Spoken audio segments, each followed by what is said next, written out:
In 2011, Aaron Swartz faced 35 years in prison and a $1 million fine for downloading academic articles.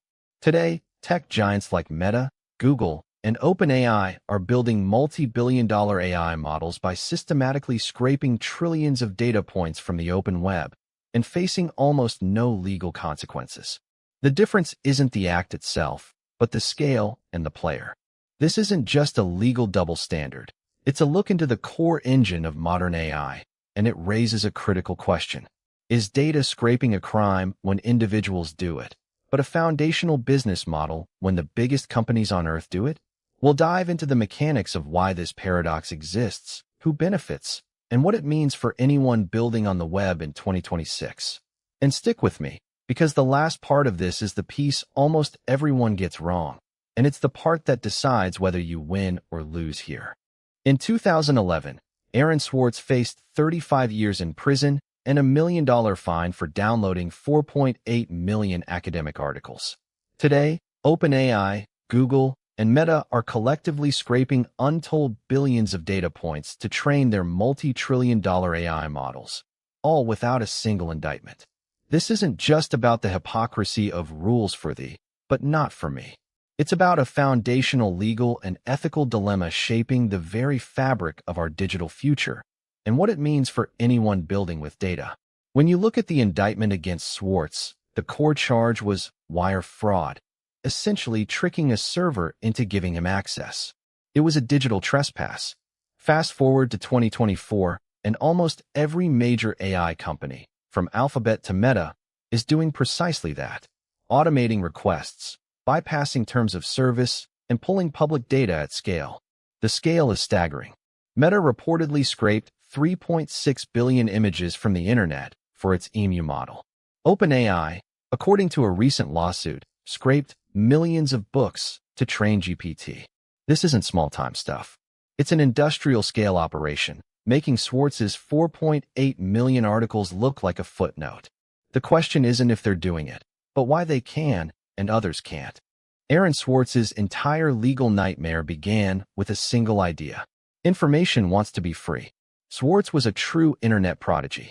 He co-founded Reddit, helped develop RSS, and was a passionate activist for open access to information. In late 2010 and early 2011, from a closet at MIT, he downloaded 4.8 million academic articles from the digital library JSTOR, allegedly intending to release them publicly. This act of civil disobedience was, to him, a fight for a world where knowledge wasn't locked behind paywalls. But the government saw it very differently. They hit him with 13 felony counts under the Computer Fraud and Abuse Act, or CFA, a law from 1986, long before the internet we know existed. The charges carried a potential sentence of 35 years in prison and a $1 million fine. Federal prosecutor Stephen Hamon, in particular, was relentless, pushing for maximum penalties. Swartz, just 26 years old, ultimately took his own life in January 2013, with many, including his family and legal team, attributing his death directly to the immense legal pressure and the perceived injustice of the charges. What's wild is that the underlying crime of systematic data acquisition, the act of programmatically pulling information, is now the foundational bedrock for multi-billion-dollar AI companies. It raises a fascinating question about intent, scale, and who gets to decide what is legal when the lines are blurry, especially as we look at the hack so simple, your grandma does it. Swartz's hack was so simple, it highlights the terrifying vagueness of a law designed for literal espionage, not accessing public data. The central piece of legislation here is the Computer Fraud and Abuse Act, or CFA. Enacted in 1986, this Cold War-era law was originally intended to target actual government computer hackers. Think espionage, national security. But over the years, its interpretation has broadened dramatically, becoming a prosecutor's Swiss Army knife. Under the CFA, unauthorized access is the key phrase. What constitutes unauthorized access? It can be as simple as violating a website's terms of service, even for information that's publicly available. Imagine changing your IP address to get around a download limit, or using a simple script to gather data a little faster than a human could click. These actions, under a broad interpretation of the CFAA, could be deemed exceeding authorized access. The severity of this interpretation is what made Swartz's situation so dire. Each individual unauthorized download or access can be treated as a separate felony count.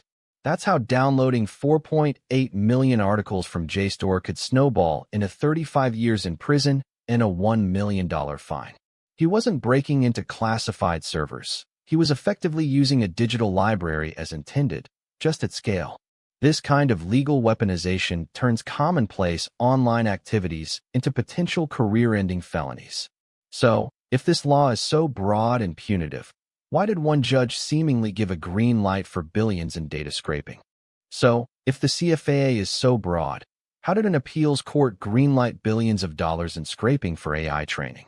In 2017, the legal landscape dramatically shifted with the case of HiQ Labs v. LinkedIn/I.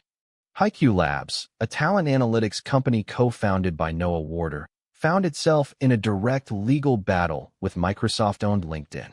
HiQ Labs was essentially a data scavenger, scraping publicly available LinkedIn profiles to build algorithms that predicted employee turnover with an alleged 85% accuracy.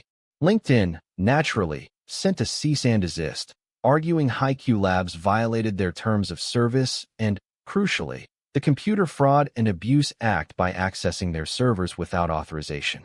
What happened next was a landmark ruling from the Ninth Circuit Court of Appeals. The court found that data publicly available on the internet, meaning anyone could access it without needing a login, a special password, or circumventing any technical barriers, cannot be considered unauthorized access under the CFAA. This wasn't a minor point. It was a fundamental reinterpretation of the law. As Judge Marcia S. Berzin wrote in the majority opinion, the CFAA is not violated when a user accesses a public website in breach of the terms of service, but without circumventing any technological barriers to access. This ruling essentially created a protected path for companies to scrape data that is freely visible on the open web, directly contrasting the legal quagmire Aaron Swartz faced. This precedent has become a foundational pillar for today's AI giants like OpenAI and Google, underpinning the collection of vast datasets from the public internet. It tells us that what's visible is fair game, paving the way for the silent billions scraped for AI's brain. But if you think that was a legal battle, consider the silent billions in data scraping that built the modern AI economy. Google's Street View project, which involved capturing billions of images globally, sparked numerous privacy concerns and lawsuits, yet the data was integrated into mapping services used by billions. Google Books scanned over 40 million books, many copyrighted, without individual publisher consent, forming a vast digital library now used as training data for LLMs. Meta, under Mark Zuckerberg, has famously built its empire on user-generated data from Facebook and Instagram, now a goldmine for its AI research. Today, this scale is almost unimaginable. OpenAI, Perplexity AI, Google, and Meta all train their massive AI models on colossal datasets scraped from the public internet. This includes copyrighted articles, personal blogs, news archives, and even potentially sensitive information, often without explicit permission or any compensation to the original creators. Think of Perplexity AI's Copilot feature. This tool, led by Chief Architect Dennis Yaretz, actively scrapes and summarizes content from dozens of sources in real time, pulling in everything from an independent journalist's report to a major news outlet's analysis instantly. The legal precedent from the HiQ Labs case provided a vital green light, essentially saying that publicly available data is fair game, regardless of who created it or its original intent. This isn't just about indexing information. It's about digesting it, transforming it, and using it as the raw material for new intellectual property, with a very fuzzy line around what constitutes fair use when it comes to training a model. So, if the courts are seemingly okay with tech giants scraping the internet to build multi-billion-dollar AI models, what exactly is the unwritten rule about who gets to steal the internet?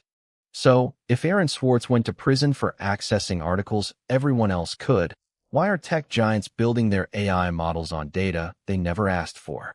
This is the core paradox. Small actors like Swartz are prosecuted for unauthorized access in terms of service violations, while trillion-dollar tech companies use the same, if not more aggressive, scraping tactics without legal consequence.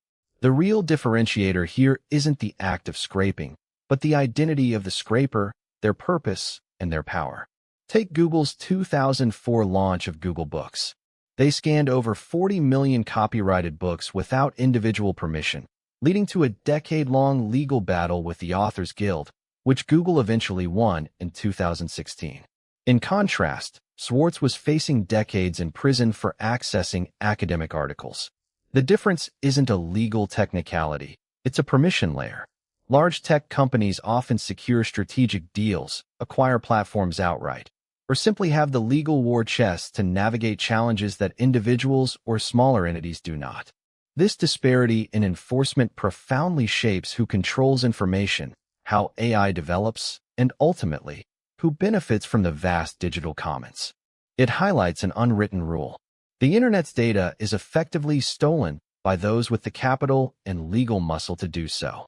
This isn't about right or wrong, but about power. The tools of the digital age, from AI models trained on public data to comprehensive mapping services, are built on this uneven playing field, where the rules bend for some and break others. It reveals the true gatekeepers of the internet are not just those who write the code, but those who can afford the lawyers. What this all boils down to is a fundamental asymmetry of power. The Aaron Swartz paradox isn't a glitch in the system, it is the system. It illustrates that the rules of digital access and data ownership are not applied equally, but selectively enforced based on scale, capital, and influence. This isn't just about past court cases. It's the blueprint for how information will be controlled and monetized in the AI age. Are we heading towards a future where only the largest corporations have the resources and legal immunity to build on the collective digital commons, effectively walling off knowledge and innovation for everyone else? Have you ever hit a paywall on research or data you felt should be public? What was your experience? Let me know in the comments below. If you want to keep cutting through the hype and understanding the underlying mechanics of how tech, business, and AI actually work, hit that subscribe button. And if you're curious about how AI models are silently reshaping intellectual property rights and who actually profits, you'll want to watch my deep dive into the legal battles over AI-generated content and the future of copyright.